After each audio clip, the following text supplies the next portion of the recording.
juga baru beberapa kali wawancara, jadi masih newbie gitu. Bismillahirrahmanirrahim. Assalamualaikum warahmatullahi wabarakatuh. Kita jumpa di podcast Curhatan Emak Hijabar.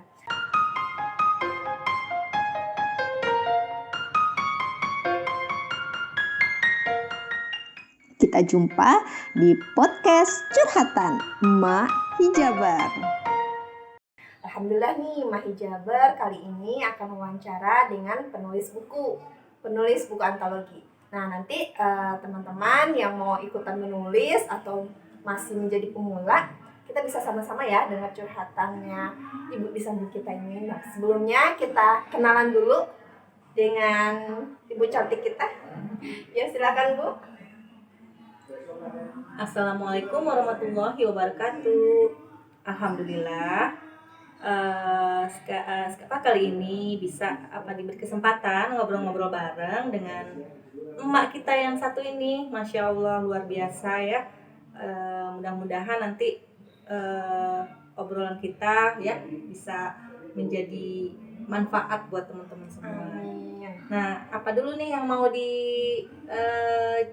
ditanyakan atau diobrolkan dulu? Ya, kita mau nanya dulu nih buat Ibu Desi ya. Perkenalan dulu ya. Perkenalan dulu ya. Oh Iya, perkenalan dulu. Perkenalkan, nama saya Desi Ratna Wulansari. Cuma nama pena saya Desi Wulansari gitu ya. Jadi lebih saya gunakan itu lebih kepada di penulisan buku sama media sosial saya. Saya memiliki 4 anak, 3 putra dan 1 putri. Alhamdulillah sudah besar-besar, tapi ada juga yang kecil. Jadi insya Allah anak-anak sudah besar, jadi kita bisa meluangkan waktu untuk sedikit menulis. Sekarang saya tinggal di Bogor, ya suasananya yang sedikit sekarang mendung-mendung ya, Mak ya. Sejuk tapi kadang panas juga. Ini Mbak. Iya, kita gini nih Bu Desi, sebelum kita bahas lebih jauh dulu, pengen tahu nih awal mula Bu Desi menulis. Sebelumnya nanti kita tulis ya di bawah sini ya sosial medianya Bu Desi ya. Nanti teman-teman bisa follow Bu Desi dan bisa tahu lebih jauh seperti apa penulisan buku antologi dan lain-lainnya. Pokoknya dunia penulisan di sini ya, langsung aja nanti ke Bu Desi. Ada Instagramnya? Ada ya, nanti langsung aja DM. Oke? Kita sebelumnya mau tahu dulu nih awal mula Bu Desi pengen nulis itu seperti apa, terus bagaimana langkah majunya, kan biasanya awalnya tuh ya yang bikin maju enggak nih gitu. Iya, langsung aja dengerin curhatannya Bu Desi ya. Jadi kalau flashback lagi ya di awal-awal kepenulisan itu, pertama-tama mungkin saya kalau menulis itu satu hal yang biasa gitu ya. Artinya ketika menjalani masa perkuliahan gitu kan ya, itu juga biasa melakukan penulisan, tapi yang akademis gitu ya. Itu sering dilakukan. Nah, tapi setelah selesai kuliah menjadi ibu rumah tangga, itu menjadi satu hal yang sangat baru buat saya untuk terjun lagi ke penulisan, apalagi penulisannya tentang ideologis gitu ya, penulis ideologis. Nah, awalnya itu sahabat-sahabat di Loji sini mengajak saya untuk bergabung di tim kepenulisan ya. Saya ragu nih. Biasa yang saya tulis itu berbeda dengan apa yang diinginkan tim gitu ya, yaitu menulis opini, suara pembaca. Nah, itu tentang fakta-fakta yang sedang update gitu ya. Nah, itu sangat berbeda sekali gitu dengan yang pernah saya jalani. Tapi saya meniatkan dulu awalnya ya, karena nggak pede kan, takut berbeda gitu ya konsepnya.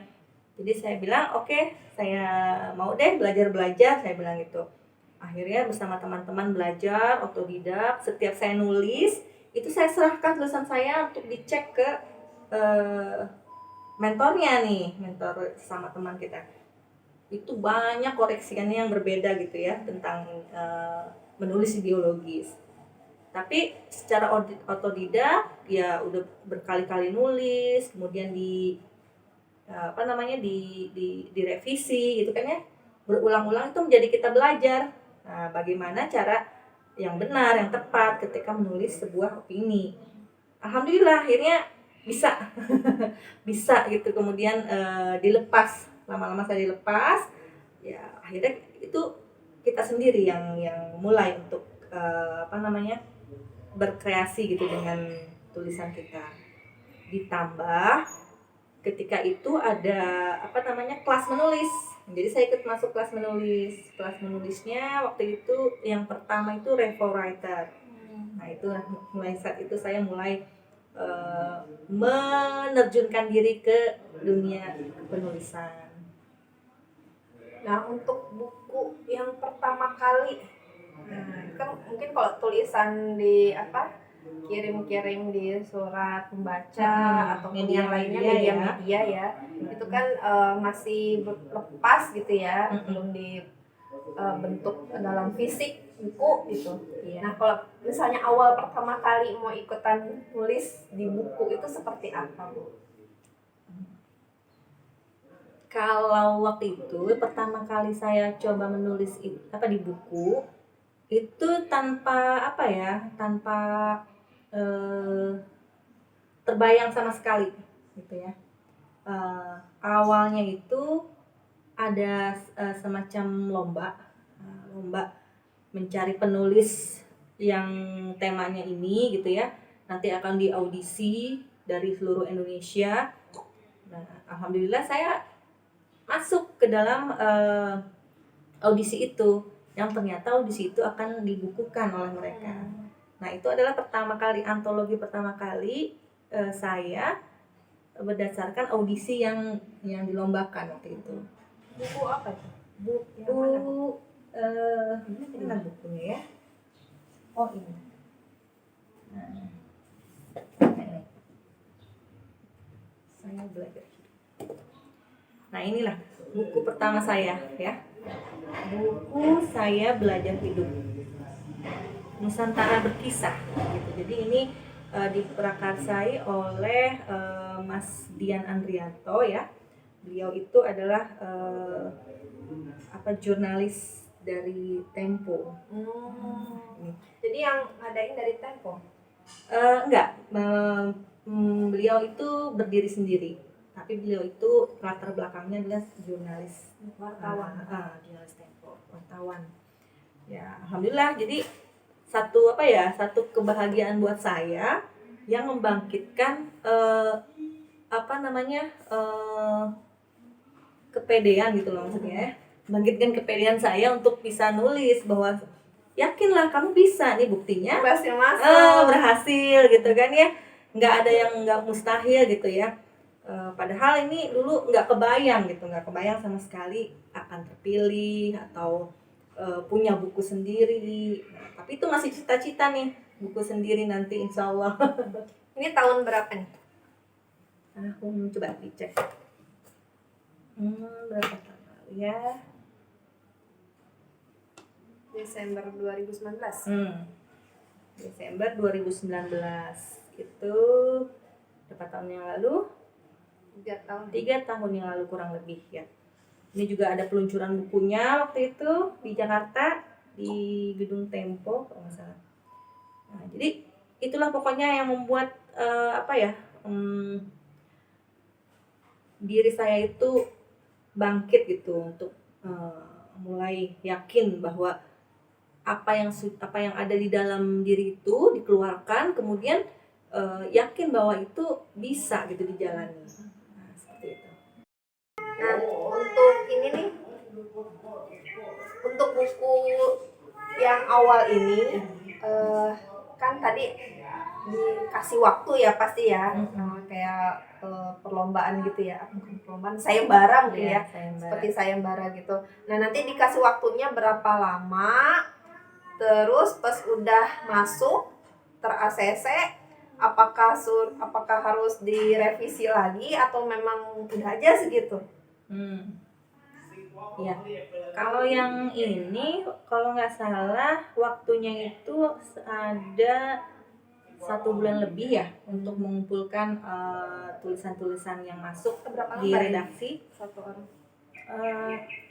Tergantung itu yang dipilih itu kita bisa menuliskan 3 naskah. Nanti bisa dipilih 1, bisa dipilih 2. Jadi tergantung redaksinya yang mau mengambil ceritanya gitu. Itu berapa halaman tuh biasanya ada? 1 orang gitu ya, sekitar ada 5 atau 4 halaman. Nah kebetulan di sini saya 2 cerita yang masuk. Jadi alhamdulillah. Jadi pengumpulannya itu 1,5 bulan kalau nggak salah ya. Kemudian diumumkan siapa yang masuk. Kemudian kalau yang saya alami ini tidak ada revisi lagi, jadi dibantu revisi yang agak kurang-kurang ini langsung mereka bantu revisi, kemudian baru mereka cetak. Ya, itu biasanya kalau ada yang mungkin dari teman-teman Mahijabar itu misalnya ada yang pengen ikutan nih, saya harus kemana nih biar bisa masuk kayak ke sayembara seperti ini, menemukannya di mana gitu? Iya. Oke. Untuk event-event kepenulisan itu yang sifatnya audisi itu alhamdulillah sekarang sudah semakin banyak. Nah mungkin waktu itu hanya beberapa tahun yang lalu, tapi saya lihat perkembangannya di media sosial itu sudah banyak.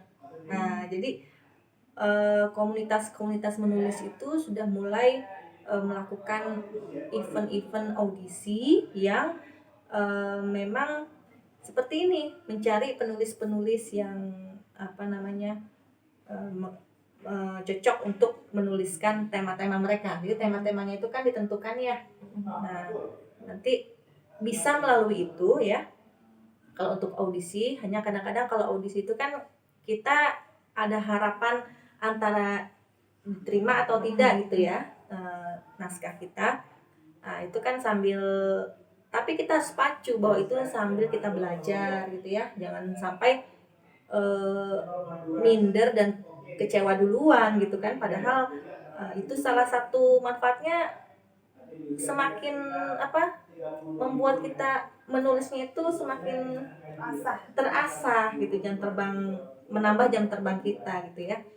Nah tapi kalau misalnya yang ada cara lain gitu ya selain audisi untuk menjadi sebuah buku, ada juga memang komunitas itu mengadakan event menulis yang bisa langsung dijadikan buku gitu. Jadi tanpa ada audisi. Nah itu bisa. Jadi beberapa teman-teman, kemudian beberapa komunitas itu mengadakan hal yang sama, dan saya juga pernah mengikutinya. Jadi salah satunya ini. Nah ini yang Bersimpu di Langit Ka'bah ini mengisahkan, karena saya memang ingin ikut dan ingin mengisahkan pengalaman saya saat ibadah haji dulu tahun 2015. Jadi saya memang sengaja mendaftarkan ya di komunitas ini. Kalau ini dari penerbit Rumedia, jadi saya langsung ikut dan langsung terdaftar, kemudian jadi langsung bukunya. Jadi kalau untuk event-event yang audisi itu ya itu sebagai challenge kita aja gitu ya, supaya siapa tahu ke depannya ada lagi yang bisa kita ikuti. Jadi untuk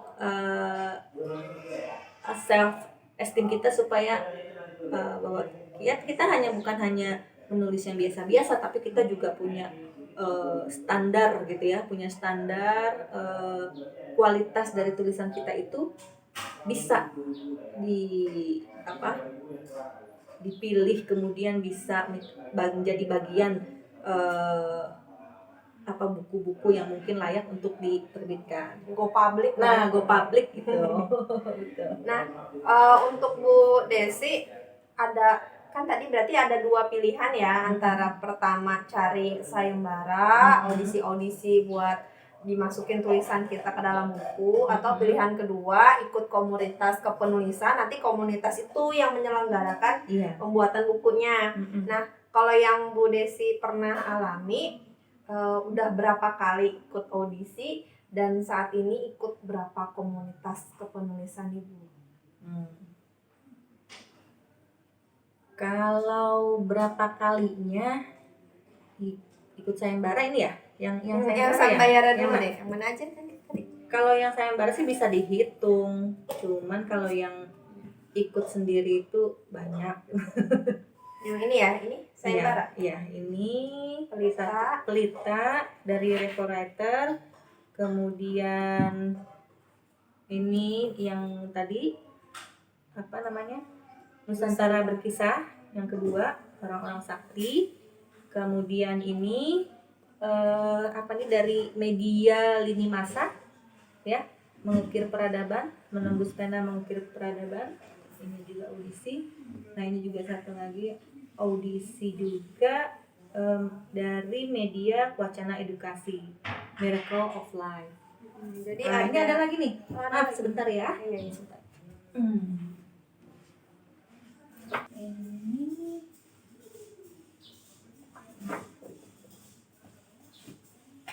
nah, ini yang terbaru.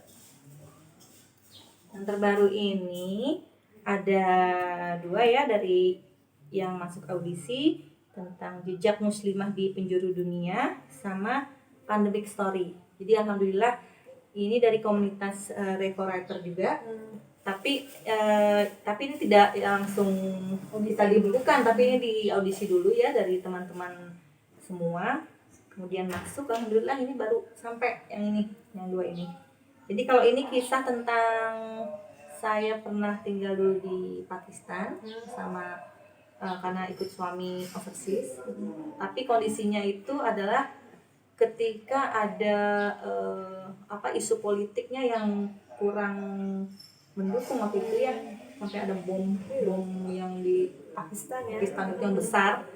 Nah, kalau ini tentang pandemic story, kisah yang saya ceritakan tentang bagaimana kami melewati masa-masa karantina di rumah. Oh, pernah.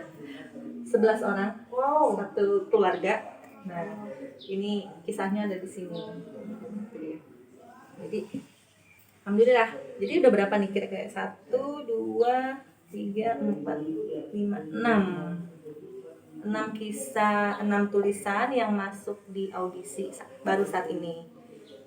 Kalau untuk yang antologi mandirinya itu banyak sih, nggak bisa dihitung teh. Saya karena ada juga yang belum keluar. Jadi Ini yang udah keluar. Ini apa Itu ada lagi sih. Cuma nggak keluarnya sekitar 10 yang udah keluar lah. Tapi yang belum keluar itu masih bisa jadi 10 lagi. Karena saking hobinya senang gitu loh nulis. Tapi nggak gitu semuanya ya. di sini ya, bukunya. Ada. Tapi aku nyari dulu. Yang ini aja deh, yang ada aja dikasih lihat. Oh iya. Ini tentang Lorong Surga Ibunda ya. Tentang saya mengisahkan tentang ayah mertua saya ya, perjuangan hidupnya. Kemudian ini tentang Bersimpu di Langit Ka'bah, itu tentang perjalanan haji saya di 2015. Nah, ini Kembali Menatap Wajahnya, cerita tentang sahabat saya yang terpanggil duluan. Kemudian ini Jejak Memoir, saya kisahkan tentang ayah saya, almarhum ayah saya. Nah, di situ kisah-kisah, maksudnya kisah-kisah yang semoga bisa menjadi inspiratif ya, apapun kondisi keadaan yang terjadi, tetapi kita ambil hikmahnya dari semua itu. Jadi tujuan saya untuk menuliskannya dalam sebuah buku itu supaya nggak hilang gitu kisah-kisah itu, artinya nanti bisa menjadi warisan bahwa ada loh ternyata cerita ini di keluarga kami gitu kan ya. Ada juga apa namanya tidak hanya sekedar obrolan yang ada kemudian berlalu gitu ya. Tapi kalau dengan buku ini kan biasanya Ada bukti ada catatan. bukti catatan bahwa wah ini ternyata seru gitu, keluarga kita tuh ternyata begini ya. Seperti itu maksudnya. Supaya nggak hilang. Iya, iya. Jadi ini total berapa, banyak banget nih. Yang 6 tadi audisi. Terus yang ini 4 sendiri, Coba tapi itu ada lagi ya. ya, coba ceritanya. Sampai anakku itu aku force juga untuk tulis. Nih seperti ini punya anakku. Ini punya anak. Umur berapa ini anaknya?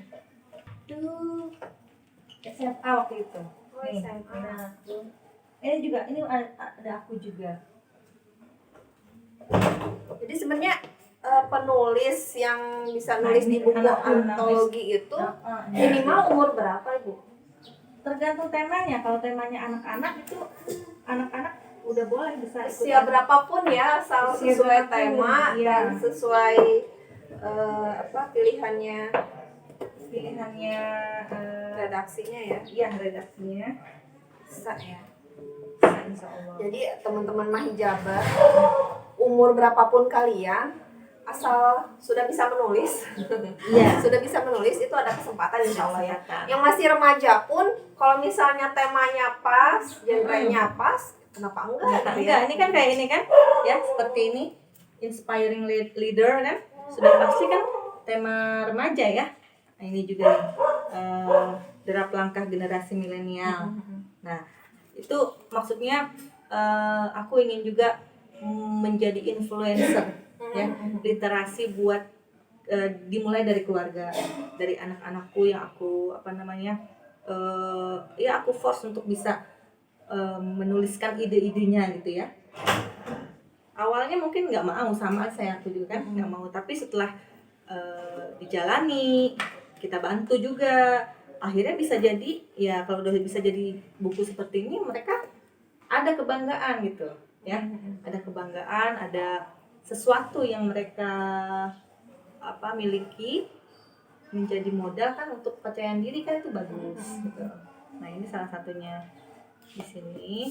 Kemudian ini nih, siapa takut, ini Malika yang anakku yang SD tuh, yang waktu tahun berapa, waktu kelas 5 atau kelas 4, ini aku ayo kak cerita ya, nggak menulis tapi pakai laptop ya, masih amburadul, tapi kita bantu untuk editkan.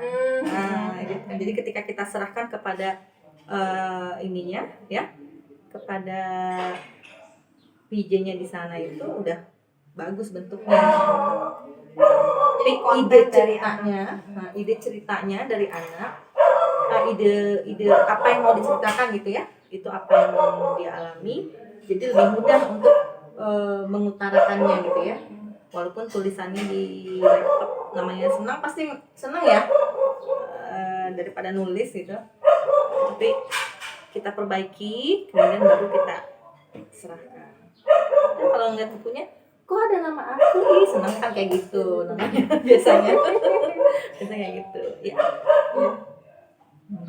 Jadi total Saat ini total berapa ya? Aku nih kira-kira 1, 2, 3, 4, 5, 6, 7, 8, 9, 10, 11, 12, 13 nih punya anak penuh. 12 sama yang belum terbit ya? Sama yang belum terbit masih ada sekitar 10 lah ya. Alhamdulillah, 20-an. Alhamdulillah 20-an. Dalam waktu? Dalam waktu 2 tahun apa ya? Karena saya memulainya juga kan tahun, saya lupa banget, tapi 2 tahun. Tadi kalau nggak 2019 salah. Desember ya. Desember. Nah, tapi kan itu baru awal menulisnya ya. Kalau untuk ikut terjunnya itu kan sudah mulai di media-media ya. Tapi untuk bukunya itu awalnya itu 2019. Jadi berapa tahun? Udah ada berapa buku? Udah 3 tahun ya. Alhamdulillah. Jadi pengen pengen coba mengumpulkan ini buku-buku yang hasil tulisan kita gitu ya. Mudah-mudahan nanti ada ininya sendiri, tagnya sendiri, jejaknya jadi jadi ketahuan gitu kan. Jadi siapapun bisa membaca bagaimana khususnya gitu ya, kami ini keluarga besar seperti ini juga perlu tahu bagaimana riwayat kita gitu. Karena kalau kita udah nggak ada, kita sudah meninggal gitu ya, kalau nggak ada yang menceritakan nggak ada yang tahu, ya kan. Anak-anak sudah besar, kalau tidak membaca juga nggak tahu bagaimana kisahnya. Karena kalau masa lalu kan waktu mereka kecil nggak mungkin kan mereka sadar gitu tahu bagaimana seperti itu. Insya Allah ya. Jadi termotivasi ya. Jadi pengen ya. Berarti ternyata semuanya juga bisa ya. Boleh, semua bisa. Nggak ada istilah. yang Ini nggak cocok. Atau ini mah harus jurusan bahasa Indonesia biar bisa. betul, Enggak ya. Enggak. Apapun bisa ya. Apapun bisa. Jadi kita harus bisa berlatih ya. Berlatihnya itu sekarang kan banyak nih fasilitas wadahnya. Kalau berlatihnya dengan menuliskan hal-hal yang up to date kan bisa. Nah, diari bisa. Kalau di Facebook itu kan macam-macam ya. Ada yang mau curhat, ada yang mau marah-marah, ada yang mau sedih-sedihan gitu. Itu kan salah satu cara untuk berlatih ya menulis. Nah, nanti kalau sudah terstruktur gitu kan, bisa dibuat menjadi sebuah opini, bisa menjadi sebuah surat pembaca gitu kan. Itu malah bermanfaat ya. Bermanfaatnya di akhirat, ada pahalanya di situ. Kemudian bonusnya mungkin nanti bisa masuk ke media cetak gitu kan. Nah, itu kan satu yang bisa menjadi kelebihan kita istilahnya ya. Buat kita tuh nggak yang sekedar ibu rumah tangga atau pelajar atau apapun ya, tapi kita punya nilai lebih gitu di mata orang lain, bahwa kita memiliki kelebihan tapi untuk kebaikan. Amal jariah Itu intinya, yang paling penting ya, seperti itu. Ya, kalau misalnya teman-teman Mah Hijaber mau ikutan, bingung, aduh gimana sih bisa nulis, tapi nulisnya kok cuma saya sendiri yang ngerti, misalnya orang lain nggak ngerti, mungkin bisa langkah awal ikut dunia penulisan ya. Bisa nanti masuk ini ya, masuk kelas nulis ya, itu lebih bagus lagi. Atau kalau mau mengirimkan tulisan-tulisan, boleh juga ke aku, bisa juga kan. Oh iya, karena aku berarti juga mengelola nanti media. ini aja langsung ya, nanti teman-teman yang berminat langsung aja hubungi Bu Desi lewat sosial medianya, nanti saya tulis gitu ya. Nanti teman-teman langsung aja follow Bu Desi dan langsung nanya biar lebih jelas ya Bu Desi ya. Betul. Terus ini Bu Desi, kok dalam menulis ini kan selain kita pengen meletakkan jejak sejarah kita gitu ya di dalam buku gitu, ada nama kita. Nah pasti kan di sisi lain ada juga yang pengen fee-nya. Bisa nggak nih saya hidup dengan menulis? Gimana Bu Desi? Nah, kalau itu banyak ini ya, sekarang banyak penawaran juga ya yang ada gitu ya. Jadi nggak usah khawatir gitu kalau misalnya kita ingin kita masuk dan terjun ke penulisan itu untuk mendapatkan penghasilan. Itu ada ininya juga, ada wadahnya juga nanti, gitu ya. Yang saya tahu, tapi kalau untuk saya kan passion saya belum sampai ke situ ya, belum untuk menjadi penghasilan. Tapi kalau untuk sekedar hobi dan bonus mungkin misalkan kadang-kadang kita ikut audisi atau ikut lomba, itu suka ada hadiahnya gitu kan ya. Nah, seperti itu aja. Tapi untuk menjadi penghasilan itu belum ya. Belum ada passion ke situ. Tapi kalau teman-teman itu ada yang memang ingin menjadikan ini menjadi sebuah penghasilan atau pendapatan kita, itu bisa. Jadi ada komunitas yang media atau percetakan yang sekarang tuh menulis itu bisa melalui Wattpad ya, apa Oh, tuh? iya, Nah, aplikasi yang di aplikasi lah ya, menulis, aplikasi menulis. Nah itu ada yang menawarkan juga menulis, kita bisa menulis novel gitu ya. Nah itu diserahkan ke sana, ditulis ke sana, kemudian diserahkan, laporkan. Nah itu ada juga yang istilahnya berpenghasilan dari situ. Jadi kita hanya menulis saja, menulis, kirim, nanti akan ada fee-nya yang dari pembaca. dari pembaca itu yang hadir, yang dikirimkan. Jadi teman-teman ada yang mengalaminya itu gitu ya. Nah itu karena saya belum passion ke novel-novel atau apa gitu ya, jadi belum saya lakukan gitu. Tapi ada juga cara lain, misalnya ada beberapa penerbit juga ya yang mengadakan event-event. Nah event-eventnya itu kita bisa menjadi leadernya gitu ya. Nah di leadernya itu ketika mereka sudah berhasil membukukan satu tema, itu biasanya ada fee-nya juga. Nah fee-nya itu tergantung nanti berapa penulis yang ikut, itu kan berapa eksemplar yang mereka pesan. Nah itu bisa mendapat juga dari sebagai penanggung jawab di situ, ada fee-nya di situ. Nah jadi banyak gitu banyak jalan, banyak cara. Atau terkadang ada juga kalau yang mau profesional sekalian kan, buku-buku yang kita miliki ini dicetak sebanyak mungkin, kemudian dari hasil penjualan itu kita mendapatkan fee-nya gitu ya. Kalau penjualnya banyak nanti pasti terasa gitu mendapatkannya, bisa ada yang 1 juta, 2 juta lah, tergantung bagaimana penjualan kita ya. Jadi kita menulis tapi kita juga sekaligus menjadi marketing. Oh Jadi iya, kita ada sendiri. dia yang nulis, dia juga yang Iya, promosiin. ada. Hanya kalau misalnya seperti yang kita tahu yang major itu ya, misalnya dari Kompas, Gramedia, yang memang tulisan kita diminta oleh mereka gitu ya. Kemudian mereka mencetaknya, kemudian masuk ke Gramedia, ke toko buku. Nah itu kita tinggal menunggu aja fee-nya. Tapi kan itu major ya, nggak semua bisa masuk ke situ. Selektif banget ya. Selektif banget, nggak mungkin kalau kita hanya sekedar menulis iseng bisa ke situ tuh sulit. Jadi banyak cara.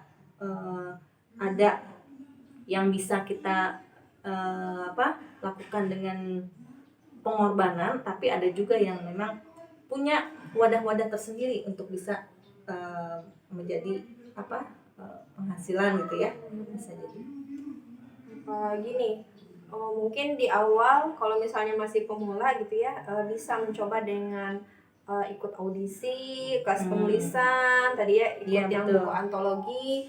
Nah nanti dengan seiring waktu, dengan tadi jam terbangnya makin tinggi, makin banyak orang yang suka dengan cara menulisnya, dengan sendirinya insya Allah kalau misalnya yang tadi yang besar-besar ya, media-media besar seperti Gramedia, Kompas dan lain-lainnya, ketika kita menawarkan naskah kita dan kita orang yang dipercaya, udah ada nama gitu ya, udah ada banyak buktinya, bisa jadi ya. Jadi jangan berkecil hati gitu kan, apapun mungkin. Nah, cuma kalau saya dia berpesan gitu ya, apapun yang kita lakukan itu harus kita niatkan untuk Allah gitu ya.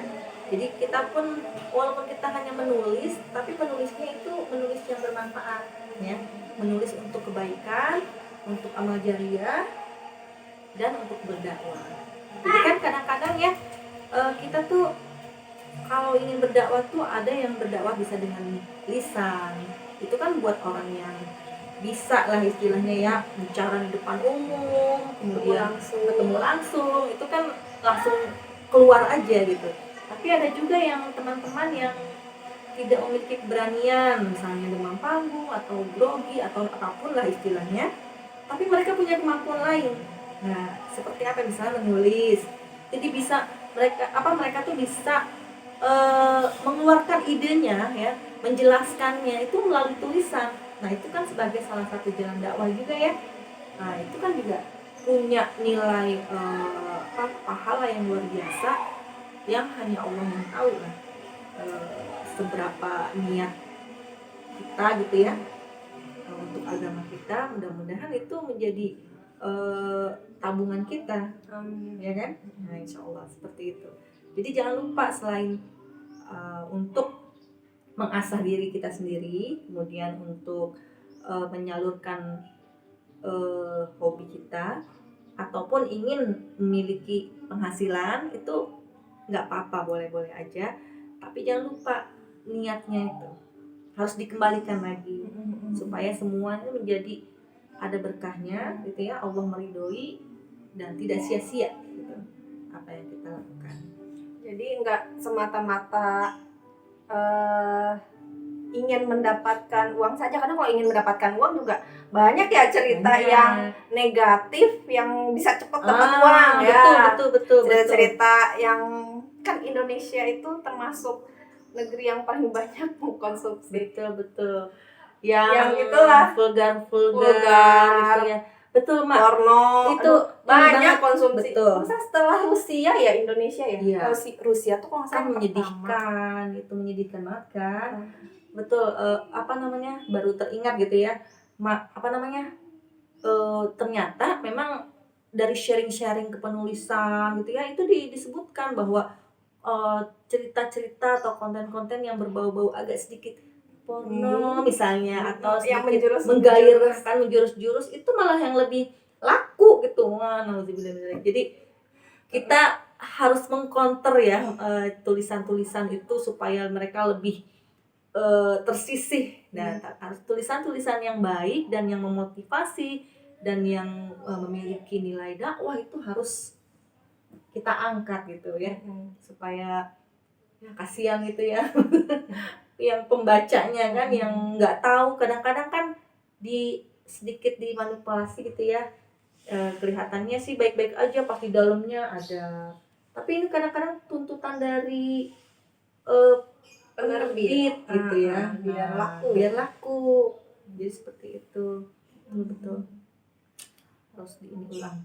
Berarti ini dari kitanya yang harus punya prinsip ya, dari kitanya harus punya prinsip. Saya mau apa nih, nulis mau seperti apa, ada rambu-rambunya. Lewat dari rambu itu saya nggak mau nulis itu, harus punya konsisten dalam diri gitu ya. Jangan istiqomah konsisten, nggak ikut-ikutan tapi nggak punya prinsip. Termasuk dalam buat video kan, saya misalnya punya prinsip, saya kalau video nggak bermanfaat buat apa capek-capek, uang bisa jadi dapat bisa jadi enggak gitu ya. Mendingan bermanfaat, insya Allah rezeki dari Allah, tapi pahala pasti dapat insya Allah. Betul. Jadi menguntungkan ya seorang muslimah, menguntungkan untuk diri kita sendiri ya, karena namanya pahala itu kan luas ya, kita mencarinya gitu ya. Kalau ada jalan dengan menulis, kenapa enggak gitu ya, kita coba untuk mengumpulkan sedikit-sedikit pahala itu, karena belum tentu apa yang kita lakukan itu kan, entah kalau berguguran lagi dosa-dosa kita atau pahalanya malah berguguran, kita nggak tahu ya dengan kelalaian kita. Tapi kalau ada kesempatan gitu ya, buat teman-teman juga, kalau ada kesempatan ingin terjun ke menjadi seorang penulis, itu luar biasa. Kita bisa lakukan kapan aja, di mana aja, itu nggak jadi masalah. Bahkan ide-ide menulis itu juga sebenarnya banyak ya. Seperti yang saya lakukan ini kan ide-ide menulis dari pengalaman hidup ya, kemudian dari orang-orang sekitar, atau seperti yang ini kan ya, atau seperti ini kan ide-ide tentang yang up to date, misalnya media massa sekarang ini bagaimana gitu dibanding dengan media massa ketika masa daulah dulu gitu. Nah itu kan update, tapi bisa kita kisahkan dengan cara yang baik. Jadi kan ada ilmunya di sini, bagaimana masa daulah dulu media massa itu harus seperti apa. Kalau sekarang kan udah kita lihat ya, media massa itu banyak dipengaruhi oleh sistem yang kurang bersahabat sekarang ya. Jadi banyak kadang banyak hoax ya kan, banyak isu-isu yang bisa meresahkan rakyat. Nah itu kan karena tidak adanya kontrol dari negara kan. Tapi dulu ya, ketika daulah itu ada, media massa itu benar-benar digunakan untuk kebaikan semuanya. Jadi tidak ada nanti konten-konten pornografi, tidak ada konten-konten yang berbau fitnah, hoax. Nah itu tidak ada. Jadi penulis itu jangan takut kehabisan ide, pasti ada. Bahkan kalau kita lagi bengong, atau kita lagi jemput anak, atau lagi ke pasar, pasti ada sesuatu gitu yang menarik buat kita. Nah, kalau passion kita menulis, pasti ingin kita tuliskan. Nah, yang penting temanya dulu. Oh, tadi ngelihat ini nih kayaknya menarik nih, ditulis dulu supaya ingat. Nah, kemudian nanti sudah waktu luang baru dikembangkan. Nah, itu jadi nggak ada yang sulit, insya Allah. Ide pun nggak ada yang yang susah mencarinya, itu nggak ada. Kecuali yang menghalangi itu hanya satu, rasa malas dan menunda. Itu aja. Itu aja, Mbak. Ya, terima kasih banyak buat Bu Desi yang sudah menyampaikan banyak ceritanya. Yang mudah-mudahan ini menjadi inspirasi ya buat kita semua untuk bisa memulai menulis. Kalau ada keinginan nggak usah ditunda-tunda gitu ya, langsung aja gitu ya. Kalau kebanyakan berpikir nanti yang ada malah nggak jadi-jadi, nggak maju-maju gitu ya. Ya, nanti juga saya akan kirimkan sosial medianya Bu Desi. Nanti teman-teman bisa langsung aja ke sosial medianya Bu Desi. Ya, terima kasih Bu Desi. Ya, sama-sama. Iya. Terima kasih juga kesempatannya buat Mbak Hijaber. Mudah-mudahan sukses terus ya, konten-konten yang menarik dan bermanfaat, insya Allah. Ya, terima kasih juga buat teman-teman yang sudah menonton video ini sampai selesai. Nanti kita ketemu lagi ya di podcast curhatan berikutnya. Wassalamualaikum warahmatullahi wabarakatuh. La ilaha illallah Muhammadun Rasulullah alaihi salatullah wa alihi wal ahibba. La ilaha illallah Muhammadun Rasulullah alaihi salatullah wa alihi wal ahibba.